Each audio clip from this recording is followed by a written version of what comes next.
Cilat janë teknikat bazë të notit? Po janë 4 teknika bazë note, do më krolli në gjaks, në shpinë, bretkuca o delfini.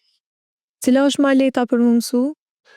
Po më varet, po thamë varet për personit. Na si trener, do më na e praktikujna krolli në gjaks, për shkak se për krollit në gjaks, e rrjedha dhe lëvizje për pjesa e krollit në shtëpi, mësohet shumë lehtë.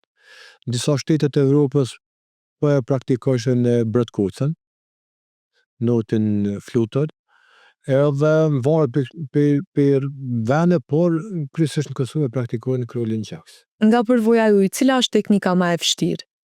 Delfini, definitivisht është më e vështirë, është më e zëshme praktiku, don pjesë më e madhe të muskujt që marrin pjesë me një veprim të caktuar, por don kondicion jashtëzakonisht lartë delfini.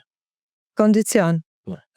Do me thonë, kondicioni e lu një rol shumë të rëndësishëm të notimi, apo qysh mundesh me fitu? Edhe kondicioni lidhet me pjesën e ushqimit, edhe kondicioni lidhet me pjesën e fjetjes, kondicioni lidhet me pjesën e organizimit të jetës, me rutinën. Domthonë nuk mundesh ti ose një sportist i caktuar me fitu kondicion nëse nuk është spaku i edukuar. Domthonë, po thanë më herët që noti po bëj ka një mozaik të aktivitete. Nëse do me qenë një sportist i madh, do të me qenë një edukuar. Nëse do me qenë një sportist i madh, do të me punu shumë.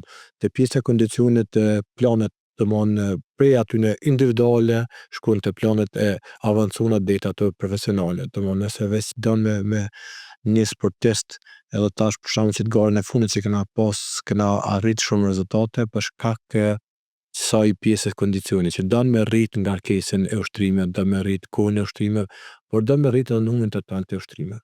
Nëse çto nuk e arrin, atëherë kondicionin nuk mundesh me fitu. Po. Kur jena duke notu edhe fillojna mu lodh, qysh mujna me pushu pa dal nga uje?